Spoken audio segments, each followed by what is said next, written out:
Hello everybody. I'm going to do another, I guess what you call a prepper video. I don't really call it prepping in the conventional sense that I think the world's going to end and I need to get ready for the next apocalypse or zombie apocalypse. Basically, what I think in terms of that is that what you have to do is you just have to have situational awareness, and you have to be able to think on your feet. And this is where it's important to know things about gathering, foraging, where to find potable water.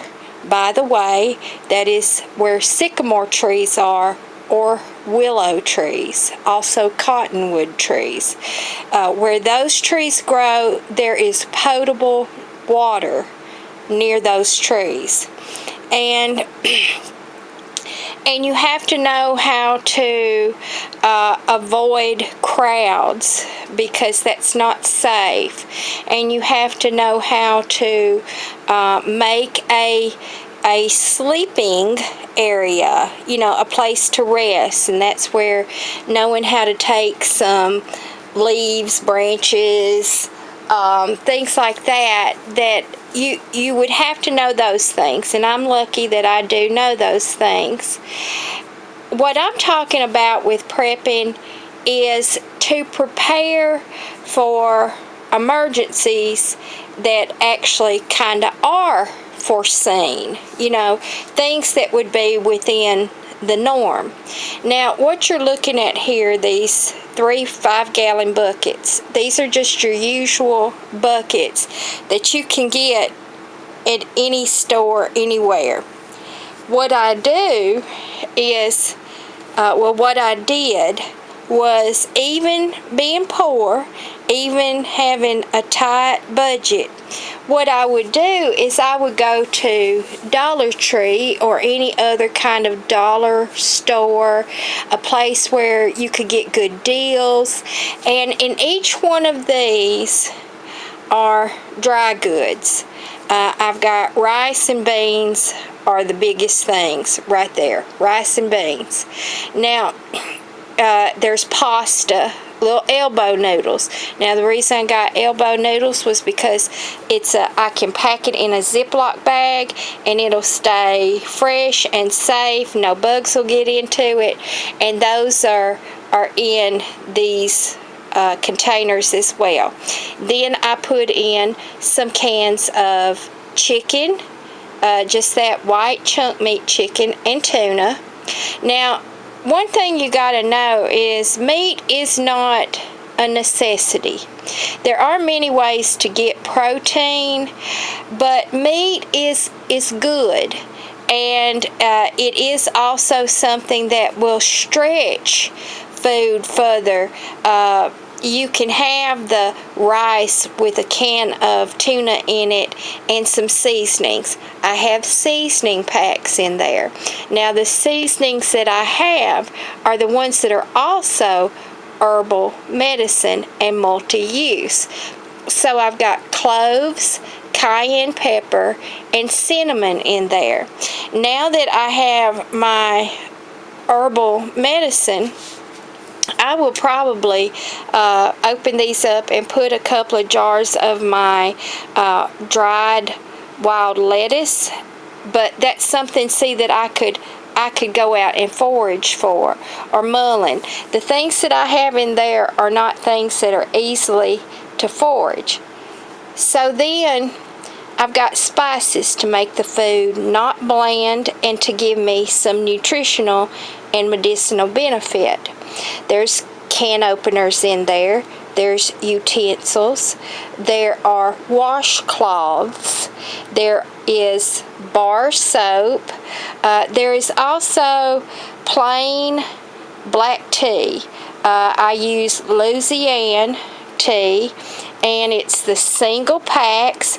And what I do is I take them out of the box that you get at the grocery store, and I put them in individual Ziploc bags. And so those are in there, because you can take some water, heat it, and put your little tea bag in there. Now, even the black pekoe and the orange pekoe tea, which is the most common here in America that we drink, those have medicinal values as well. You can use a tea bag to stop bleeding. You can use it internally. It's an antioxidant. I do personally have Ziploc bags of stevia in here as well. Again, it's not only a sweetener, but it is medicinal. It lowers your blood pressure, regulates your blood sugar, and increases your bone mass. So in each of these are specified to what my preferences are. Now, at one time I had peanut butter in there, but I don't want something I've got to change out all the time. In each one of these, I've got a can of tomatoes that are the tomato basil cans. I've got those in there. I think I've got a couple of just little odd cans of some other stuff in there. And so what I do is I think in terms of what food do I eat. And that's what you got to do. Think in terms of what food do you eat. Then you stick them in there and you put the lid on it. Now, I have a fabric covered piece of wood that goes over that, and it looks like a little bench.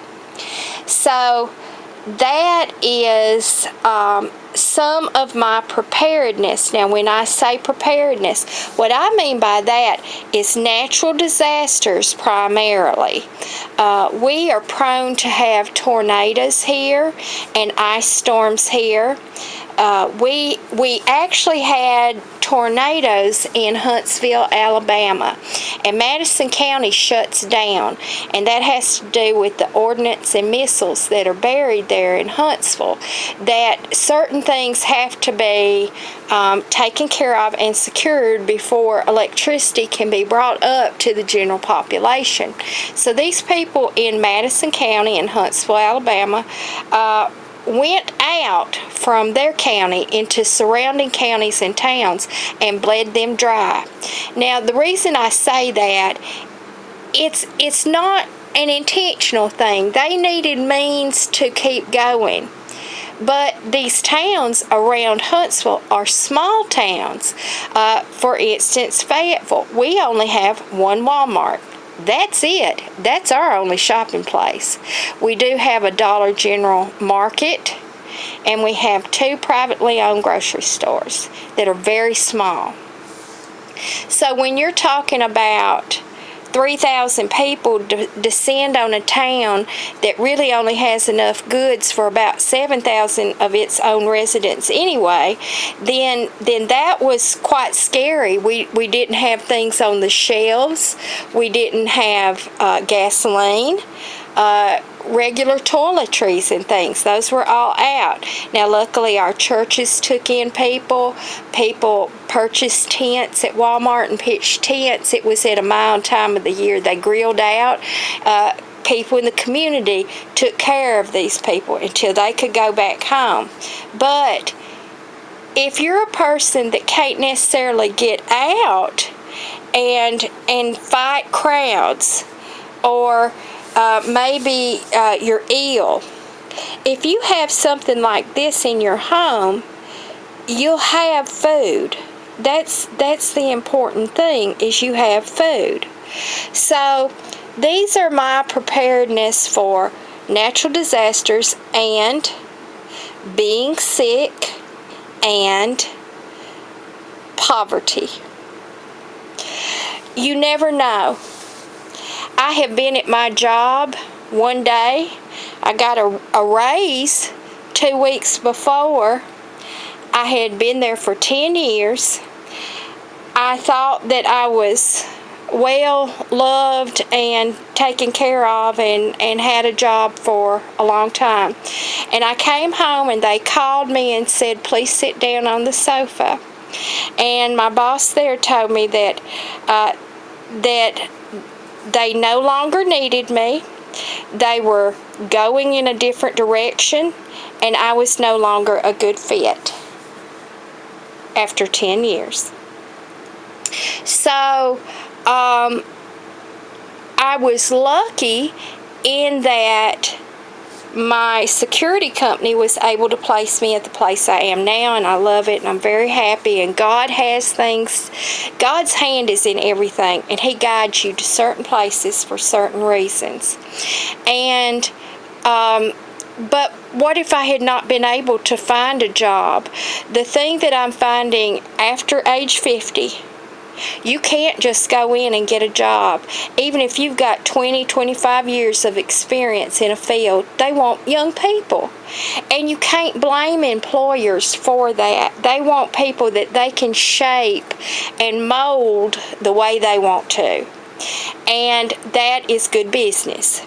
So I understand those things. But I know that it may not be that I could find another job easily. Well, what if I'm out of work for 3 weeks, 6 weeks, 2 months? Well, in each one of these buckets, I have calculated my food needs for an entire month. So I have 3 months worth of food there. Now, I also have more. I actually have 4 more buckets. So I have 7 months of food preparedness. Now, Miss Janet asked, and I didn't think about it. She inspires me a lot on so many videos. But the terms bugging in and bugging out. Well, to bug out is a military term. So it's when you pack your bag and you get ready to leave. So what I have are these 2 backpacks ready to go if I were to need to. Like, let's just say that a tree limb fell on my house, which my neighbor's tree has already lost a dozen limbs, and it barely missed my car. And what if it does fall on my house? Well, I need to be able to have a bag that I can pick up, put in my car, and drive to my sister's house. So I have a bag like that. Now, in that is clothes that I got at Goodwill. 3 or 4 t-shirts, some stretchy jeans, some, like little small, easy to roll up pants, socks. I always have an extra pair of tennis shoes in every vehicle I have. That's because I learned when I ran out of gas going to Fort Payne, Alabama, and on my way home I ran out of gas and I had to walk a mile in flip-flops. You soon learn you need a pair of regular shoes in every vehicle. So in there are also toiletries. There's a little razor, there's some soap, there's little shampoo, the little sample bottles. There's a couple of there's giant trash bags rolled up, because if I were to, God forbid, something actually apocalyptic happen, I can use those garbage bags as shelter, as a protection. So I've got things like that in there. And then this one over here is Yoda's bag. Now, he would suck taking him to bug out. I can hear it now. He has a leash. There's a leash in there. It's a harness and a leash. He'd have to go. I'm not leaving him. So I also have these aluminum water bottles on each one. They're lightweight. Now, there are other things that you can substitute these things out for. I did stuff quick and easy because I just wanted to have it in the event. So I haven't updated these. I have gone through them a time or two. There's wipes. that you can get at Dollar Tree for $1 in each bag. There's a compass and a whistle on each bag. There's a Bowie knife on mine. I've got various folding knives and razor blades in the bags. I have a folding knife that has a serrated edge. I've got a hatchet. It's a foldable hatchet that's in my bag. And I've just got various little things. I have the little foil packets of cat food in there for him. And so this is my preparedness. Now, if I bug in, which is the term that they've come up with now, that if you thought that you could be okay in your home, like, okay, if it's just an electric outage, I'm fine. If it's an ice storm, I'm fine. If I need to stay in my house, I do need to have things that are here in my home. So I always have plenty of extra bathroom tissue and the basics, like right here in these buckets. So bugging out is when you're going to pick something up and go. Bugging in is when you're going to hunker down and stay in your house. And this was cheap, y'all. You don't have to buy those expensive ones with the emergency food, those food packs that the military uses for food. They're survival food packs, and you don't need that. You don't need something that you pay $50 for. What you do is you get your buckets for $2 each, and then you go and you just piece it together a little at a time on what are the things that you need to eat. Now, there are formulas that you can find online as far as what a person needs to survive. How much protein, how much carbs, what kind of vitamins and minerals you need. They're out there for you. But all of those are very overestimated in my opinion, and they probably do that on purpose so that you do have extra. And I do have extra here, but I know I'll eat pasta, and I'll eat rice, and I'll eat white beans, and I'll eat pinto beans. I'll eat those three things forever and ever and ever and never get sick of it, and I have a million ways to fix those things. You add some seasoning and a little canned meat, well, that's a gourmet meal to me. So what is in these buckets are the foods that I will eat. And because I know how to supplement my diet with the wild food, then I can do that. Now let's just say, what if there was a chemical spill or something? Fact of the matter is, I am in windfall distance of the Browns Ferry nuclear facility that is below Huntsville. With the way that the winds of the Gulf blow, Fayetteville would have direct windfall that would damage the population. So what if the vegetation outside was damaged? Well, again, I have enough vegetation stockpiled in the house that I do not have to worry about going outside of the house. So those are things that are very real possibilities. Now, we don't have, because of our regulatory commissions and our inspection commissions and things like that, we don't have to worry as much about our nuclear facilities leaking, but they are targets.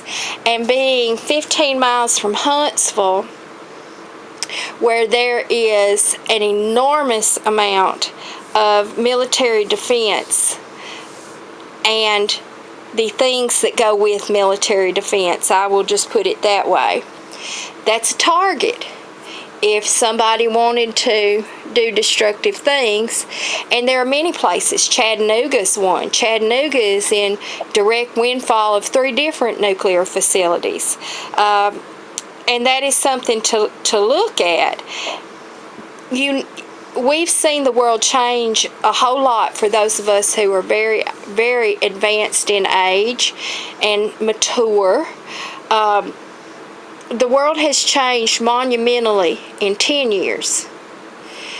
Unbelievably in 20 years. Inconceivably in 30 years. What happens today, never thought I would see in my lifetime. My grandparents would be absolutely horrified. So people my grandparents' age who have been through everything already, what we have advanced to, or should I say devolved to, is something where preparedness is not a bad thing. And if you have an ice storm, or public transportation shuts down, or your car breaks down, there's any number of things. To have a small preparedness thing like this does not take anything. And if you were sick, my bags weigh a certain thing, because when I first started this, I still couldn't breathe well. Well, I could easily carry twice that now. But if it's the lighter it is, the better it is. So these are some things that, because I brought you the water harvesting with the trash can, that's another one of those things. And these things for me are born out of living in a holler. There was an ice storm one time. Couldn't get out of the holler to get groceries or anything. Electricity went out. I had a wood-burning stove. I was just fine. I was fine. We opened the door on the wood-burning stove, and me and Olivia roasted weenies and marshmallows. I put a pot of beans on the top. We were fine. So, not only that, but during that time I was extremely poor. I was raised by grandparents that went through the Depression, so I was taught things like that. Well, these things need to be taught again, because they're very practical applications that can be done by anybody, that it's better to have it and not need it than to need it and not have it. So I hope that this has been another helpful video. I do have a few more things in this line of talking. I've got to get my solar panel out of my bedroom window so that I can show you the whole setup of how I have it hooked up to the charge controller, and then to the battery, and then there's I just lost it. It's the where it converts it from direct current to alternating current inverter, and the inverter, and how I have it wired onto a box, and then it works. It works. So until next video, I hope this has been helpful, and you have a wonderful evening, and good night.